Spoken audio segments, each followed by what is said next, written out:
Welcome. This is like a big class because now we're actually starting the letters of the Aleph Beit. And we're starting with Aleph. Aleph is like the koteret, like the title of the Aleph Beit.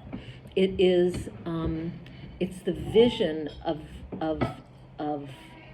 God's relationship with us, and we can see that in its name, in its structure, in its number, which are like the three different areas that we'll look at.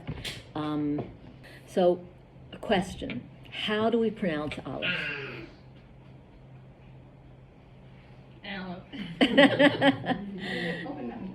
Exactly.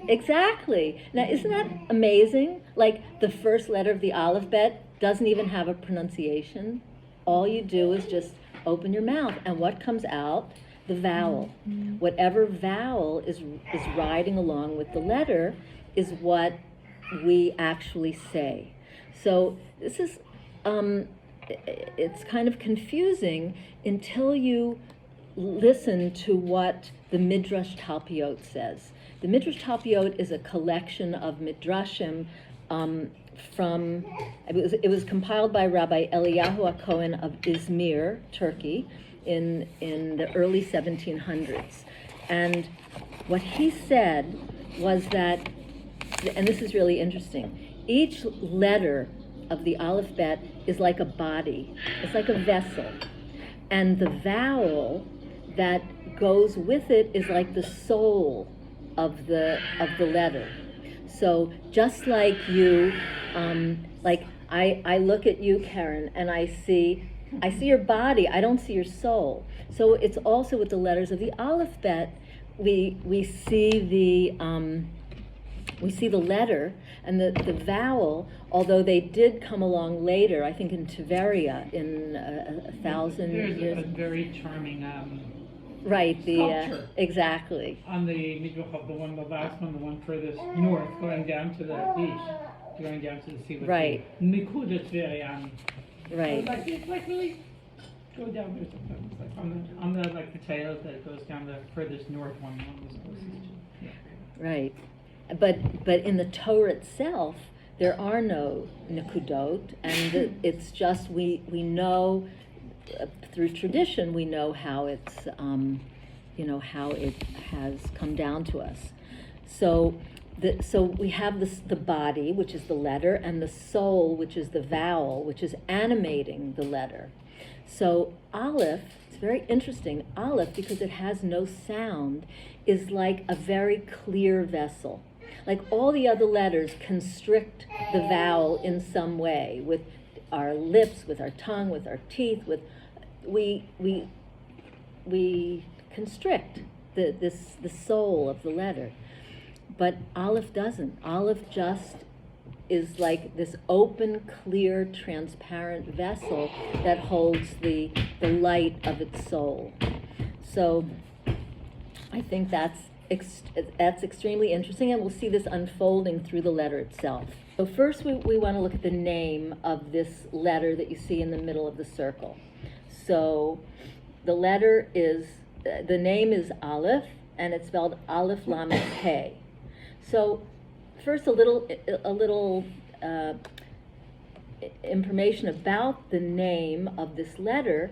So you could say, well, what's in a name? So this is the letter, and what does it matter its name? You know, a rose, that which we call a rose by any other name would smell as sweet, but that's not true in Hebrew. In Hebrew, the name is really important because we know, I beg to differ with Shakespeare, but that God created our world with letters. He created the concepts, the things of this world with the letters through the names, through the words. So the fact that this symbol is called an Aleph is very important.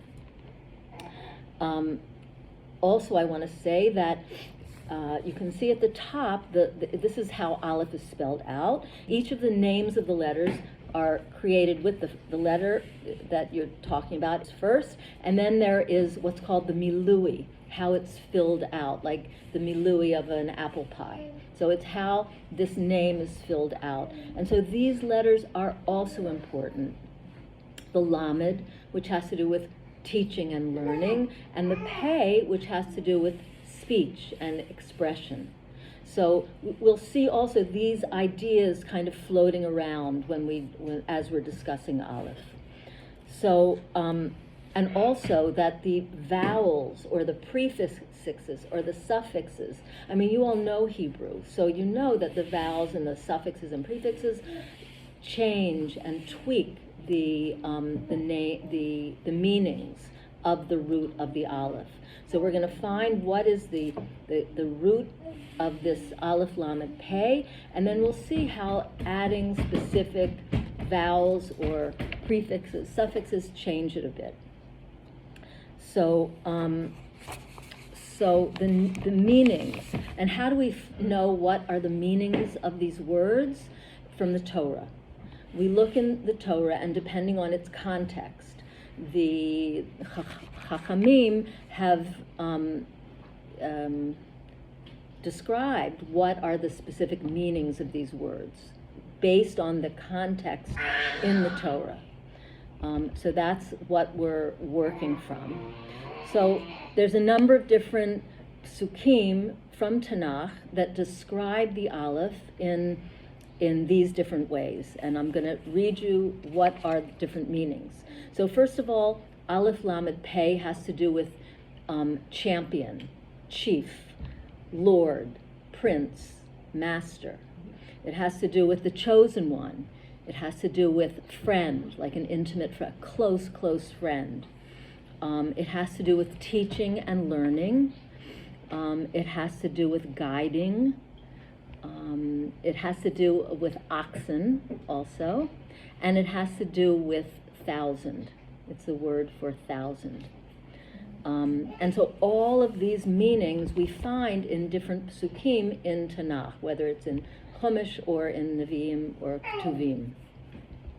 So I just want to speak a little bit about this concept of mastery, of chief, of learning, of teaching.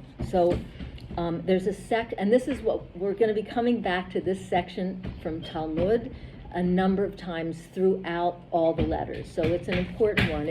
It's found in Shabbat 104a, and it's a section that talks about all the letters of the Aleph Bet. And it describes some Na'arim who came to the Beit Midrash, some young people who came to the Beit Midrash, and they interpreted, or they described the letters based on, they used little phrases to help describe them, and they linked together letters in sequence in little couplets, and then sometimes they joined all the couplets together in a group. So that's what we're going to be looking at now for Aleph. Aleph is joined together with Bet in a phrase that says Aleph Bina. So Aleph has to do with teaching and learning, and we know in, I think it's Eov, Eov, when it says, "Be still and I will teach you wisdom." Alephecha chochma is the phrase. So, and these phrases I want to add are not just stam phrases, but they always go to teach something about God, about us, about what we're doing here. So we need to look at these letters in terms of that. So they link together Aleph Bet as the phrase Aleph Bina. Now, why they used Bina instead of Bet is a whole other thing, and we'll get to that when we talk about Bet.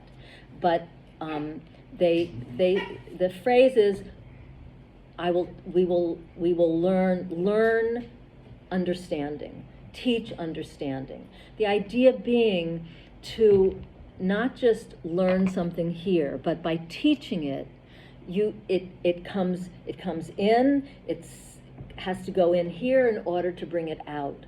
So that's the whole concept of mastery. That the idea is not just to learn about it, but to master it, to master the concepts. So that's when you truly have it. So that's that one aspect of mastery, learning, teaching, having. Is that where the word aluf comes from? So yeah, it's definitely related to that, and Which it's word? related to the aluf. Aluf. There's Aleph in Hebrew also, which means to like train, like you're talking about training dogs. Yeah. Oh yeah? Aleph Klavim. Uh-huh. Yeah, Aleph in modern Hebrew is to like train, like in the sense of training a dog. Uh-huh. Yeah. So Oh, that's here the word there's that they a- use in New York then. Aleph. Exactly. To train, to teach, to have it. And it's related to aluf because we'll see Aluf HaOlam, master of the world. The essential root here, the two-letter root in Aleph is Aleph Lamed, which is El. And El means the force. It's like a generic term for, from Star Wars, the Force. So it's just this generic term for God that all peoples seem to use, whatever religion. Well, the ones that recognized that there was God that was pervaded everything.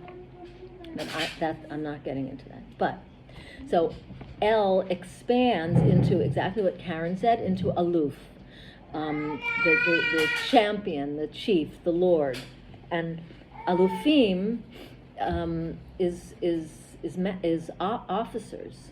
The alufei hatzava, the officers of Israel, and it's probably the basis for the English word. Anyone? Aluf.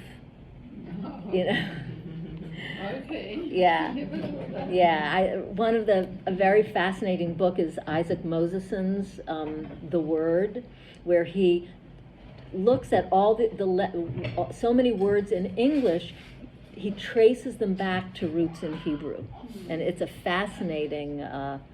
Even this isn't an English word, but like the Japanese word samurai comes from which they originally, now it's considered like warriors, but originally they were the guardians of the temple, and so samurai comes from the word shomer.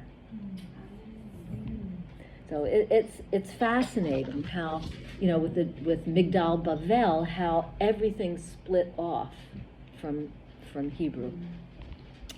Okay, so another word that starts with Aleph, referring to God, is also Elokim. And I always ask myself, why, it's one God, but why is it plural? That always bothered me.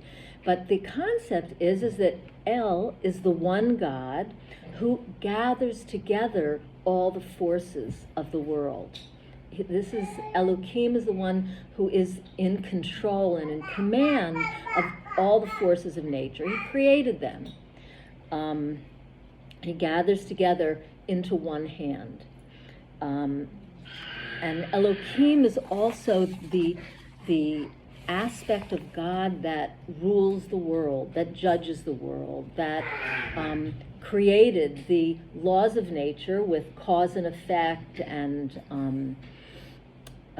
consequences to actions as a way of helping us learn, again coming back to Aleph, helping us learn who we can be in the world and to become that. I think that's also interesting. Another word for God is Ein Sof, also beginning with an Aleph. So the Aleph begins additionally many words that embody the same quality of mastery, of personal mastery. You can see, whenever you see an Aleph in a word, look for some aspect of that word that has to do with personal mastery, especially words that start with Aleph. And if you'll notice that many of the words for human being, man, start with Aleph. Enosh, anashim, ish, isha, what else? Adam. Adam is a really interesting one because you have the Aleph, the Aleph first, and then you have Daled Mem. And Daled Mem is Dam, right? So it's this Aluf HaOlam as flesh and blood. You know, we've taken that Selam Elokim and we've expressed it. It's been expressed in flesh and blood. And it's also interesting that Daled Mem is not just Dam, is just not just blood, but it's also the root for domeh, to be like. So man is that creation that is like the Aleph, like the Aluf. So that's like an amazing thing. So always, whenever you see that Aleph, look for personal mastery. Look in the pronouns, personal pronouns. Ani, anochi, atem, aten, at, ata. It's all, it's all anachnu, right? They're all, it's that personal mastery. And it's beautiful that in Hebrew we recognize and respect that aspect of personal mastery in each person. So I just think it's just, to me it's amazing. Okay, so now let's see. Did I skip something? No. Okay, so where is the first Aleph found in the Torah? In the very first word of the Torah is Bereshit. But it's in the middle. It's not the first or the last. It's right in the middle. And of course, we don't pronounce it. It's silent. We just pronounce the vowel. And so this hints at, God created this world, Bereshit, but we don't see him. The Aluf is not seen. It's within. Camouflage through nature, functioning as natural law. We don't, if we search for him, we'll find him, but not right there on the surface. So just quickly about the number. The number, because it's the first letter of the Aleph Beit, is 1. It's the first. And yet, the name of it is Aleph. So this concept of the one who has within himself the many is found right in both the number and the name of the letter. And many words that start with Aleph have this idea, like Achdut is bringing everything together. Ichud. Also Ahava. Ahava is the emotion that takes many or two and brings them together as one. So again, we see that. And also, Achad and Ahava have the same gematria of 13, which is very interesting. But it's that energy of uniting as one. Esaf. Esaf, good, yeah. Good. Okay, so now the structure. This is, I think, one of the most fascinating parts, and this is where we see God's vision of unity. So what is it about the structure that tells us about the Aleph? Okay, so, but first, before we get there, I just want to say a little bit about the structure of letters in general. So Ramchal writes something very interesting in his book, 138 Openings of Wisdom. He says that every letter, every letter is a specific configuration of lines and dots, like a divine, he doesn't say this, but it's like a divine Morse code, that it's a combination of lines and dots. The lines are Vav, the dots are Yuds. And he said these lines are, well, we live in a finite world. We have things that are, it's finite, three-dimensional. We live within time. But there are places where divine infinite light peeks through. These are the letters of the Aleph Beit. Where the light begins to peek through is a dot, is a yud. Where the light is fully revealed, it's a line.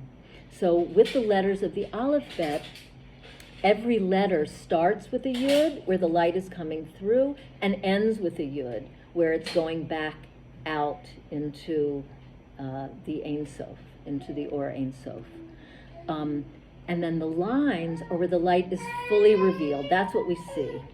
So some letters have fully developed yuds, fully developed dots. They're not just the beginnings and the ends, but it's a full yud, a full full lines. So in the Aleph, this brings us back to the Aleph. So you can see that there are two yuds here connected with one vav. The upper yud, so what is a yud? Yud is the divine light poking into our world, coming into our world. It's divine wisdom. It's infinite light. This upper yud of the Aleph on the right side represents God's light, his infinite light in the heavens, as is represented in the heavens. And his light that forms our heavens is comprised of the 10 sfirot, the Keter, Chochmah, Bina, and Yud also has the numerical value, the gematria of 10. So this is the Yud of the heavens. This is the divine light of the heavens. The bottom Yud, you can see this is a Yud here, reflects the divine light within the earth.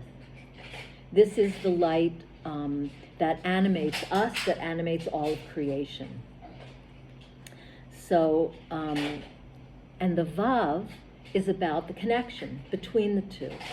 This Vav has to do with the Torah, which is our connector between the heavens and the earth. So, and our earthly Yud also, we are also comprised of the 10 sfirot, and we talked about that earlier. And so our job, what we're here to do, is to reflect God's Yud above, the divine sfirot above.